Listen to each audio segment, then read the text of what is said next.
been working through some things with Blake Braun, and Blake during the bye week took a little shot to the head and didn't quite bounce back the way that he wanted to, certainly that we wanted him to. He's got a little bit of a history with these injuries, and so after consulting with our staff, our medical staff, and his family, Blake is going to medically retire. And so I want to obviously wish him well to finish his education here at Montana State. Hopefully he'll be able to graduate this summer and move forward with his life. And so it's been an important part of our program, and certainly want to wish him the best. Also on the media front, I know that Bill has talked to you guys about that, but one thing I will do is I'll be available on Wednesday. I can't do it tomorrow because I've got some obligations, so if you need me on Wednesday, I'll be available on Wednesday. Obviously the coaches are available as well. And so that's it. If you don't have any questions, I'll leave. What sort of problems does Montana bring? Well, I think they're an interesting team because right now it kind of depends on who's playing quarterback. They're stylistically somewhat different with Chad Choate playing versus Brady Gustafson.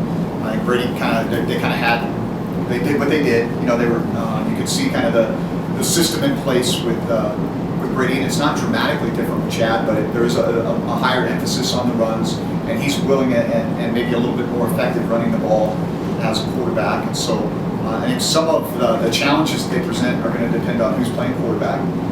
Their tempo is obviously something that they thrive on. They're trying to get that 90 to 100 plays a game, and I think when they really get going on offense, you see that's a huge element of that. So winning first down is an important part of that. Not allowing them to get that first down within a drive and start to get into their tempo mode. One of the guys that I really feel like drives their offense is Jerry Louis McGee. Not necessarily from a vertical passing standpoint, but they get the ball out to him and he gets 6, 8, 10, 12 yards. They're right up on the line again. They're giving it to him again and forces you to soften your edges a little bit, and that opens up some things for him in their inside zone game. And then obviously they'll pop him off the ball and then they can take some vertical shots. And so on the offensive side of the ball, I think it's a combination of really all three things: the tempo, the scheme, and some of the personnel. On defense, I think that they are a very good front seven. Really like their personnel up front. A lot of long, athletic guys on the defensive line in particular. Active linebackers. The bus kid, number 42, I think he's a very good pass rusher. He's probably a taller, bigger version of Mac, and I think he's a very active, good player. Caleb Kidder's a big guy inside, very active, does a nice job of using his hands, bats down a lot of balls because of his length. So they've got a handful of guys on that defensive side of the ball that concern you as well. And they're, especially when they get you into definite passing situations, they've got some exotic fronts and blitzes that they use and try to create confusion, and have really done a nice job of that. The way that, like you say, the way that they get into tempo and stuff like that, but do you feel like if the blueprint kind of is if you don't give up the big play, you can take advantage of that a little bit? Do you see that on film the last couple of weeks? It's really, yeah. I mean, obviously after an explosive, that's when it's really going to start to elevate. But to me, it's really even just the first down. When you say explosive to us, that's a pass of over 12 yards, run of over 10. But when they throw the ball out there and they get a quick screen and it goes for 9 yards, that essentially they're in 4-down territory once they're outside the 30-yard line, and so you've got to kind of consider that a tempo opportunity for them. And like I said, I think that's one of the reasons why I really feel like the Louis McGee kid drives a lot of their offense because of his ability to kind of make those things happen. He's a dynamic player, and he'll reverse field on you, and obviously had that tremendous highlight punt return against Northern Iowa early in the year that was kind of the catalyst for their victory in that game. And I think he's a good player. It's kind of interesting. You got a couple of North Idaho kids kind of connected right now for those guys. Chad Choate is a Fort Wayne High grad, kid that I'm familiar with, and his dad's actually a Western Montana Bulldog. And then the Louis McGee kid being a Lake City grad. Byron obviously knows a lot of those guys, and he played for Byron's high school coach. So a couple pretty good players for him coming out of North Idaho. You've got a passing game like theirs. You talked about pressure over coverage, but does pressure change when they get the ball out so fast, or how you approach that? Yeah, I think you got to be smart about that. I mean, there's going to be opportunities. You have to make the quarterback feel uncomfortable, and there's a number of ways to do that. Sometimes that is with pressure, and other times that's with mixing coverage and trying to create some indecision in their mind. I think you've got to be smart about bringing the house against these guys. I've played a lot of teams that are this style, and feel like have a pretty good idea of how we want to go about defending it. What I think they try to do is really make it a matchup game, and when I watch them on film, I think they do a nice job of creating those matchups. Once they identify kind of what your plan is and moving some guys around and put them in positions to have an advantage. How did Northern Colorado impact them by always dropping game? Yeah, well, I think it made them earn it. You know, took away some of the vertical options down the field.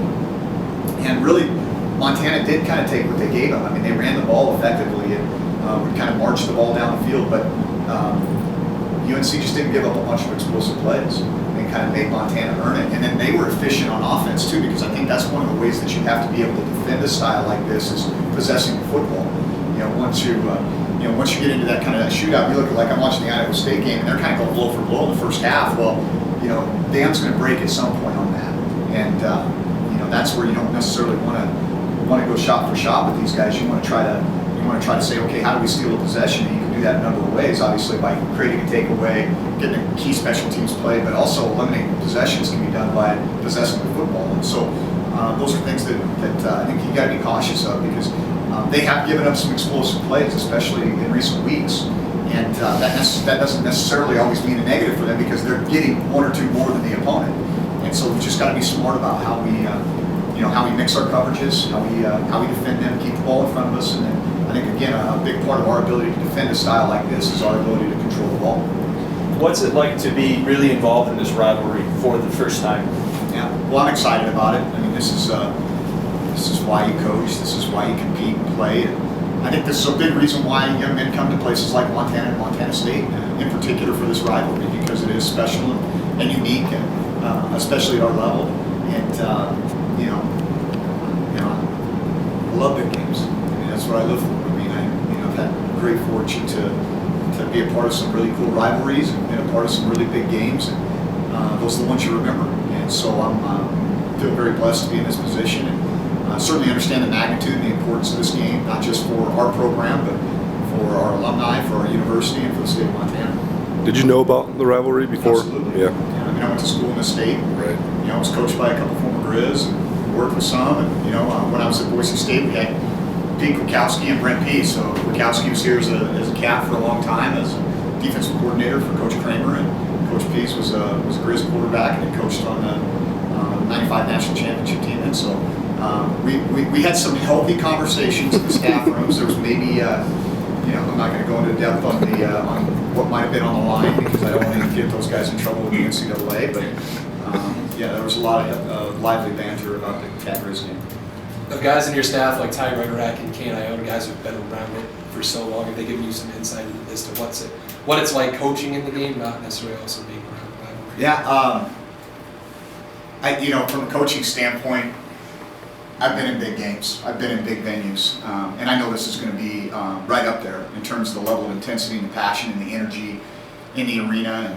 And coaching in big games is what you live for. I mean, that's why you do it. It makes you better as a coach.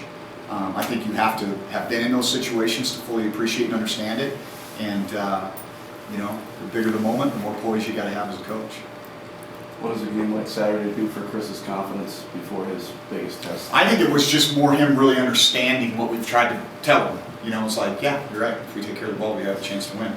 And I think he really appreciated that. He valued the football and made decisions that exhibited that value that he has for the football, instead of just talking about it. And I thought that was a major step in the right direction for him. I think he realized, hey, me tucking the ball and picking up 6 yards is still a good play. Me throwing the ball out of bounds and not to them, that's still a good play. And I think also having the ability to hand the ball to a guy like Chad behind him, that gives him a little bit of confidence as well. And I know this, I think Chad really likes being a running back with him in the game, because you're going to have to defend the edges of our offense. And if you don't, then he's going to pull the ball. And so that creates kind of a little bit of a double-edged sword. From defending a quarterback like Chris presents its own set of challenges, not unlike what Montana does on offense. Just Saturday kind of changed the perspective of the season for you guys. Yeah, it's. I don't even think it's about the season. I mean, I think it's really about just our program and some of the goals that we have here and the things that we want to accomplish. And I think certainly creating momentum into the off season is important. I understand how important this game is and what it means to Missoula State. And even Bill's excited this week. He's fired up. He's knocking stuff over, man. So you might let him lead us out of the tunnel. But it's a forever game for our players, for us as coaches, and it's a 365-day-a-year deal. And so I know that's the first thing I'm going to get told or asked about wherever I go from the end of the season on in the state of Montana is, how did that game go this Saturday up there? How do you like the matchup between your offense and their defense? They bring pressure from so many different angles. They get after it, and they actually have been a little bit more vanilla in the last couple weeks. When you get to definite drop-back situations, that's not a good situation really for anybody, because anybody that's been in that predicament against them has felt the wrath of kind of their, what I call their bogus pressure stuff, where they're showing a lot of guys and some of them are coming, some of them aren't, and sometimes they all come. And I think they can win one-on-one matchups too. I think that they're talented enough to do that with some of the guys they have up front. And so that's a real critical thing to keep an eye on. And are we in those third and 6, 3rd and 7 plus situations where they know we got to drop back and throw the ball, or are we able to consistently stay in our manageable yard down distances and kind of utilize our offense? And so I think that's going to be something to pay attention to in the course of the game. How did you think Dylan played back at left tackle on Saturday, and how did you respond after? I thought he played really well. He feels good. He's a good player. He really is, and I can see a difference for us. And I think Mitch getting back to his natural spot over there at the right side. JP kind of having his security blanket right next to him on the left side. I thought our offensive line played very, very well on Saturday, and we're going to have to match that again. You mentioned a couple of your mentors that have ties to this rivalry. Will you reach out to them, Mick, either of the Micks? I'm not allowed to talk about what might or might not happen. It's part of the deal. Oh, man. What do you think the key to winning this game will be? Well, I think it's the key to any football game. I think number one, there's going to be that performance anxiety curve. You got to get into the game, because I think really the young men on both sides are going to be excited, and there's going to be a lot of energy. And so being able to just kind of manage that first 5 minutes of the game and make sure that you play within yourself and don't try to do too much, and certainly not make any mistakes that are going to cost your team.